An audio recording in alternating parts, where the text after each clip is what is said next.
Okay, so you don't really hear much from me. I'm not the kind of person who particularly likes being in front of camera and doing this kind of stuff, which is obviously, I don't know whether you perceive that that's something important in the fact that I'm not actually doing this for fame or any of that kind of stuff. I'm not in it for that. It's more so that we can move past where we are at the minute. Specific arguments and debates that we could have solved ages ago. So yeah, without further ado, what I'm going to talk about is ancient history, religions, spirituality, aliens, or angels and demons. So to begin with, when you break it down and you look at a lot of religions in the world, you note that even Christianity was only the concept. Obviously the concept of Christianity comes from Judaism, but Christianity wasn't invented till about 2,000 years ago. Before that there were concepts like Hinduism, which was around probably 2,000 years BC. And then obviously some of the oldest known religious texts from Egypt date between about 2,500 to 2,200 years BCE. So most religions have, what do you call it? An origin date that's not particularly old in the grand scheme of things. Before religions, there were belief systems or spirituality. And there's obviously quite a lot of evidence of belief systems.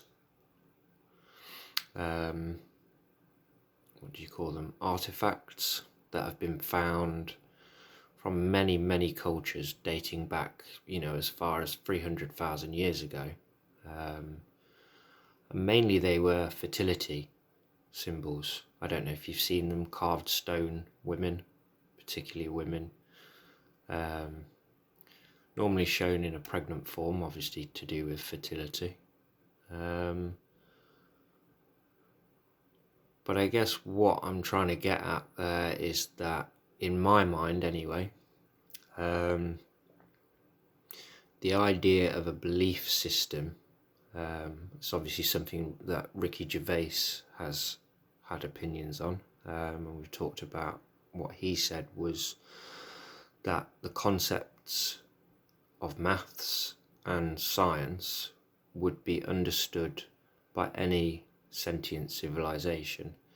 Those books would come back around in exactly the same way. Obviously maths is maths, 1 + 1 is 2. And what his point was that the Bible and a lot of other books, if they were gotten rid of, they wouldn't necessarily come back in the same way. Now I agree. Obviously if we were to start over, I think our belief system would probably be slightly different. But that's not to say that the concept of having a belief system isn't something that's integral to who we are. You only have to speak to people about concepts like, the moon in particular. There's quite a lot of stuff about the moon and what people believe. Some people believe it's a hologram, some people believe it was an egg or a spaceship that aliens came here in. Don't know if you've heard of the Dogon tribe. Obviously a couple of people have spoken about that stuff and their belief systems. And this is where you get the split between what were human beliefs, the spirituality side of things, and a lot of things are pushed aside because they're not particularly well understood. Concepts like the chakra, energy gates, chakras, however you pronounce it, and an energy flow, the kundalini, all these things. I personally believe that is true and real. And like I said, my personal belief is that we had a belief system that was very close to the truth. And, you know, this 12,000, 13,000 years ago, when there was a flood, which is, again, you can choose to believe what you want to believe, but there is a book, so to speak, written in the Earth's geology, and you can't, well, you can ignore it if you choose to, but the evidence is there. Whether it was one global flood or a period of flooding that affected different areas at different times, it's there, you know, it's in the terrain, in the land, and a lot of people obviously know about the mud floods. A couple of people I follow on Facebook, Instagram, YouTube, blah blah blah, who go into quite a lot of detail about this kind of stuff. When I talk about the split in ideology and belief systems, I think in my mind that comes in particular when we speak about, again, the Dogon tribe, who had belief that they were given knowledge by aliens.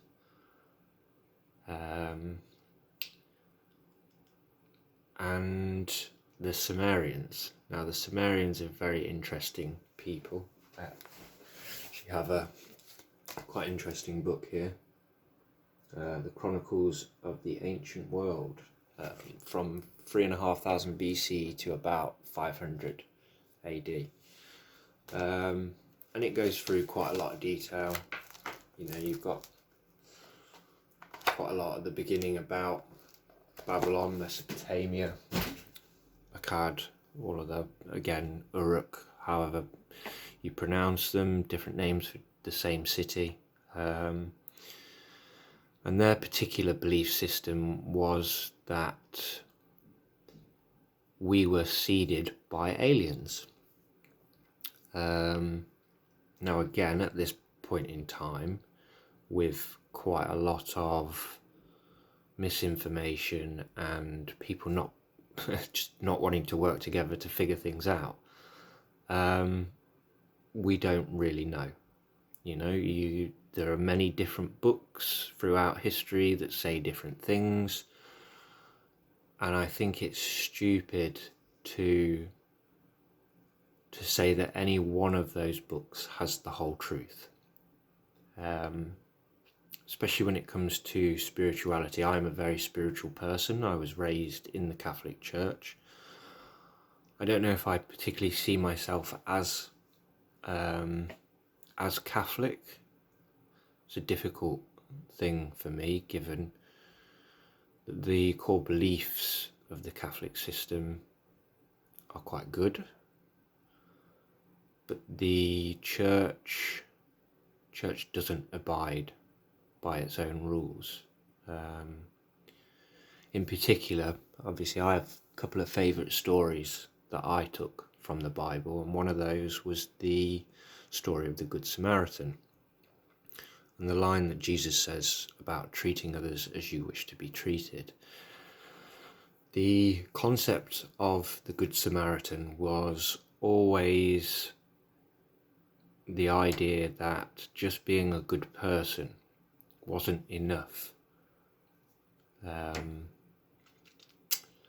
Depending on how you look at it, again, whether you die and go to heaven or hell, or whether it's just a spiritual ascension, to only look out for yourself was not enough. To help people who were in trouble, and the Samaritan and the man in question were obviously from two different backgrounds, two different belief systems that didn't particularly get on, but he helped the man. And that's where I come to issues with the church, with quite a lot of religious institutions, because they preach one thing and they don't follow it, you know. There's quite a lot of wealth in the church, and there's quite a lot of starving people, which again is another an issue for another video that I'll probably get into at some point, to do with food and clean water. There are many things that people are just not being told, pieces of information, technology that can help them quite a lot in the situations that they're in, and nobody's helping them. So again, I'll get to that, but the concept of, in my mind, aliens, and in some other people's mind, the words angels and demon gets used. And I think that completely depends on whether you believe in only 3 dimensions, which would be the flat earth, up, down, left, right, backwards, forwards, or whether you believe in 5 dimensions, which is space and time. So obviously I won't get into the higher dimensions and stuff, because there's obviously gravity and light and sound, energy, blah blah blah. Again, that can be another topic for another conversation, but the concept of our belief systems being altered by aliens or angels and demons, however you look at it, is quite evident. Like I say, considering that the ancient Sumerians believed that they were seeded by aliens, that they literally had conversations and connections with them. Some of their cities were supposedly spaceports. I've heard the same thing about some of the cities in Mexico and the Yucatan Peninsula that do in some way potentially resemble an ancient spaceport, which again is down to your beliefs, what you choose to believe. I only tend to get behind what there is clear evidence for, but it doesn't stop me acting in a spiritual or religious way. You know, obviously, like I say, the other important story that I wanted to bring forth from the Bible for me was the man who built on the stone rather than the man who built on sand. I think it's a beautiful metaphor for the mind and what you choose to build on, what your thoughts are based around, your belief systems. And the more stable your foundations, the less likely you are to be rocked and for it to fall apart underneath you. So that's why, like again, I agree with what Mila Kunis said about how the Bible is just a bunch of good stories about how you're supposed to act. You take it how you want, literally, not literally. But again, it's your choice, it's free will.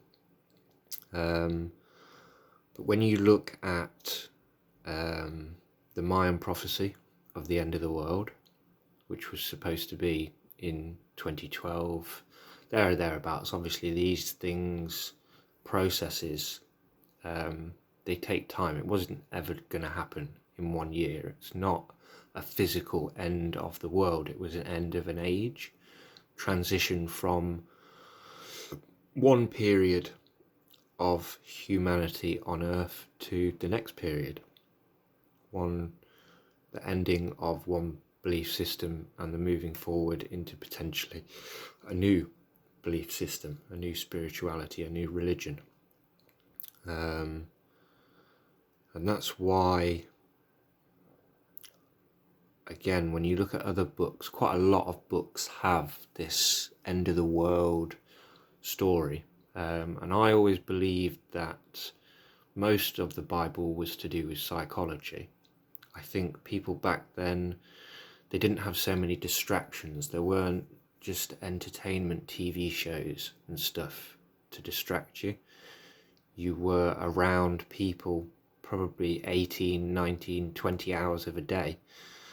And they knew one another. They knew the same thing that I know now, that people haven't particularly changed in thousands of years. The things that motivate us, the things that we want from our lives, they haven't changed much at all. We're still greedy in the same ways, lustful, sloth. So again, I think their personal belief was that these sins would come to a head in our society, and that people who were sinful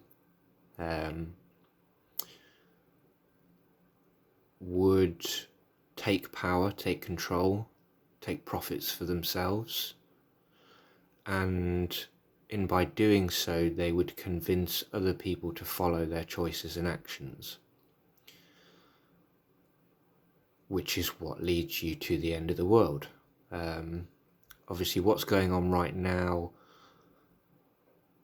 if you are a person who believes in the chains of fate, the cycles of the world, the Golden Ages, Silver Age, the Bronze Age, and back around again, you'll understand that what's going on right now has happened before, and in particular the South American world of the Aztecs, the Mayans, the Olmecs. There was a huge societal collapse. There's no clear evidence that points one way or another, but I think when you put it all together, it shows a similar thing to what, like I say, what we're seeing today, where the elite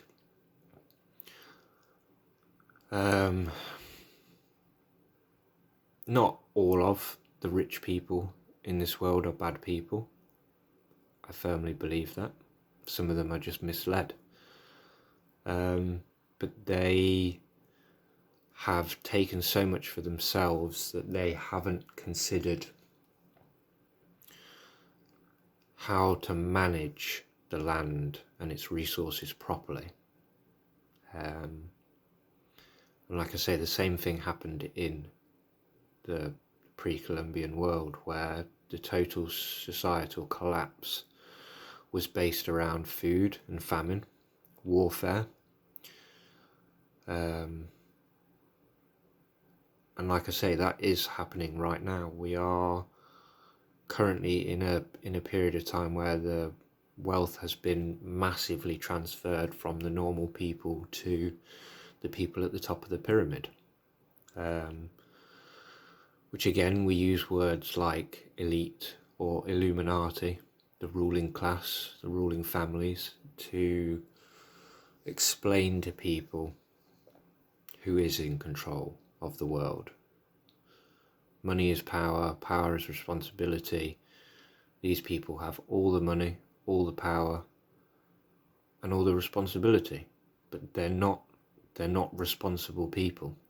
Otherwise, you would see people helping starving people more, and not just in a way of giving to charity, because if a society relies on charity, then it implies that the building blocks of society don't work, the structure is broken.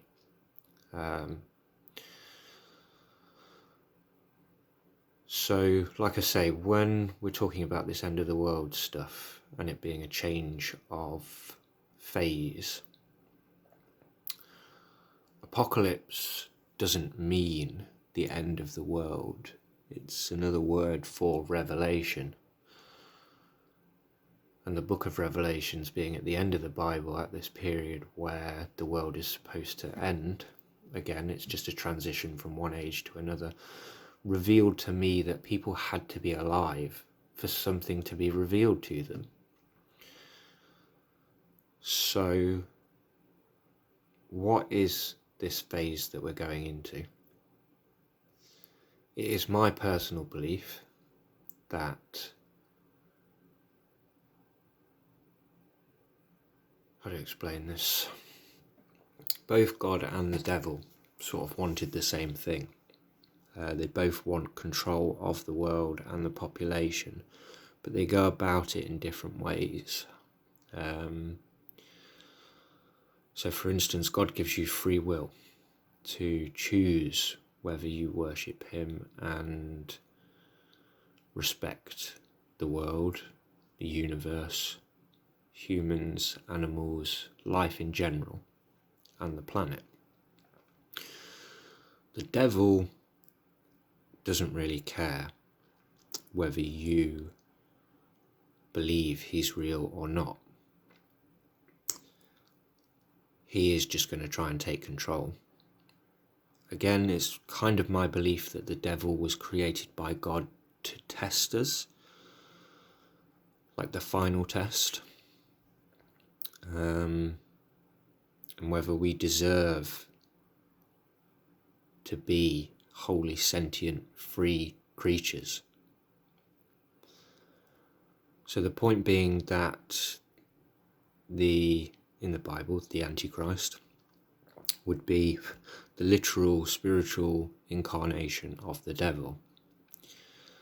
And he would try to take control of the world for himself, enslave the world's population, take the resources, everything for himself.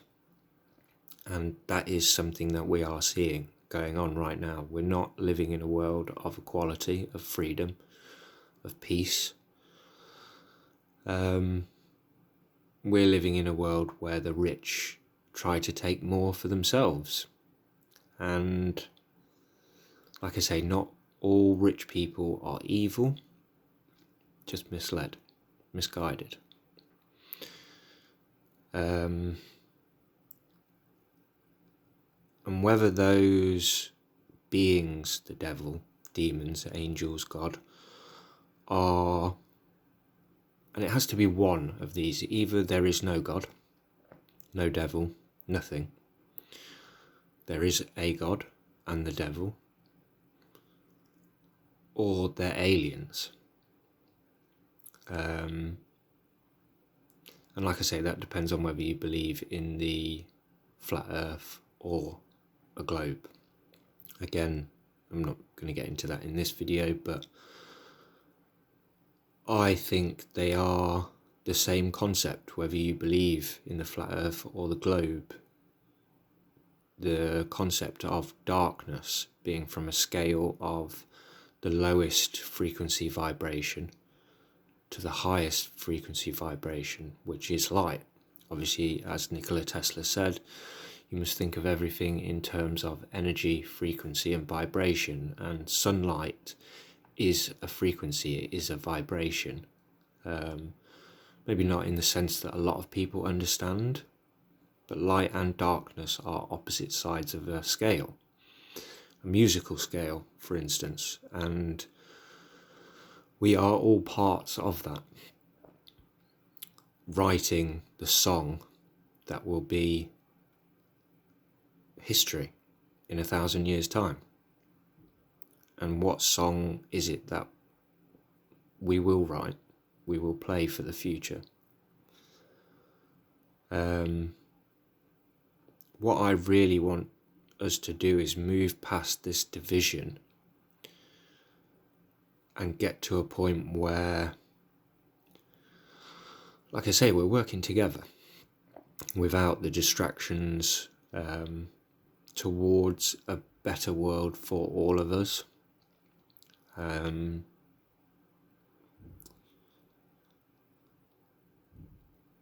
For instance, take one argument, which is the flat earth against the globe. I can't see how nobody has has given us clear proof. It should be pretty easy one way or the other. There are a couple of things which I choose to say is proof one way or the other, but a simple triangulation of just 3 countries, you put one in England, one in China, and one in South America, and they're virtually 3 distinct points similar to a triangle. You probably need a couple more to make sure of it, but if you are on a flat plane, all of those points will be on the same plane. If you're on a globe, then the triangulation of this point to this point compared to this point will show you whether you're on a globe or a flat earth. It should be easy. Again, it should be really easy to be getting these answers. But the people at the top, they don't want to give you the answers. They want to keep you an idiot, basically, fighting amongst one another. I could go into more detail. Obviously, the atypical picture of the flat earth is based in a flat realm with the firmament, and the sun and the moon are within that. And I've already said that the moon is proof that we don't live in a flat world. Number one,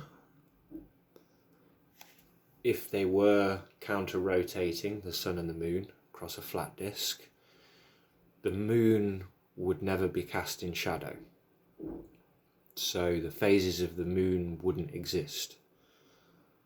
Secondly, the moon actually flips depending on which hemisphere you're in, which way you look at the moon, up at it or down at it. Like I say, when I was in Australia, one of the things I noticed was that the moon was upside down. And the only way that would happen on a flat earth is if the moon was flipping upside down as you got to the other side. It just doesn't work. So, like I say, the test is there. If you want to take the test and run with it, I don't claim any ownership or creative licensing on it. People are using triangulation for a lot of things. It's there. It could have been used a long time ago to answer this question, but like I say, they don't want to give you the answers. They just want to see 2 sides fighting one another. So like I say, that leaves us with 2 options at this present time in the world. And that is the fall of man, the descent into anarchy, and nuclear apocalypse. I personally don't believe we would nuke each other. That's why I wrote my book about it being a virus, because the people in charge, they don't want to lose. They're literally fighting for land and resources right now. So the idea of destroying that is stupid.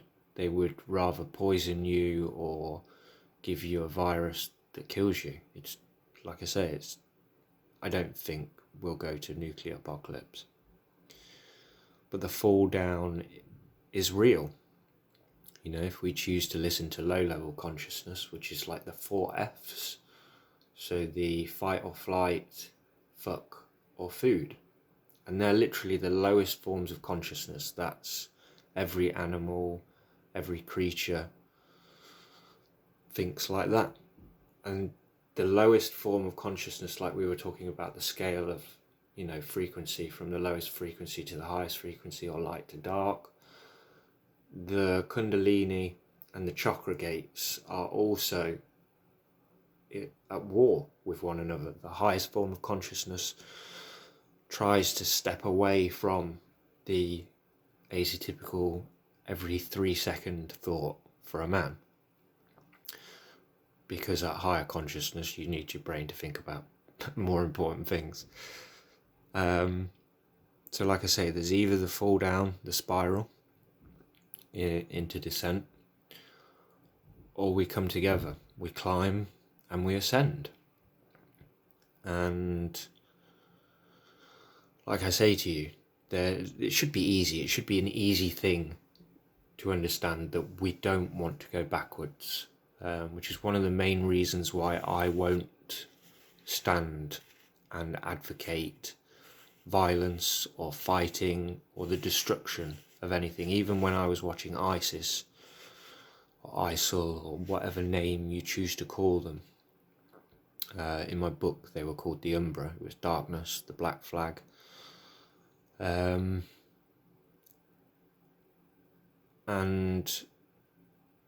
like I say, I personally believe that we should be moving towards unity, and not trying to destroy more of the stuff that was built for us to appreciate.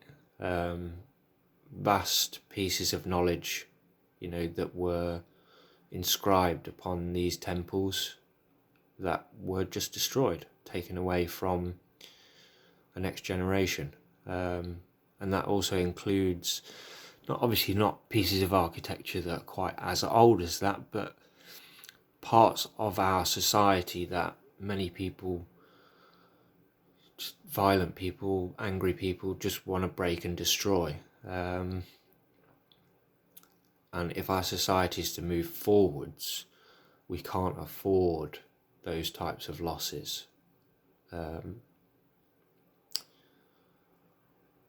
So yeah, I guess that's all I want to say for this video.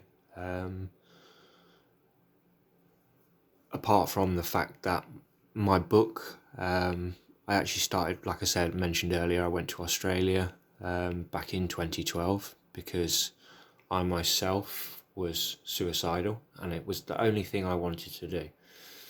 I wasn't particularly happy, but I knew the place had this energy, a vibration that I wanted to see. I wanted to enjoy the heat and the land, the people, and that's where I had my dream, my vision, which when I came back from Australia, I tried to share with as many people as I could about what was going to happen. Nobody wanted to listen, nobody wanted to work together.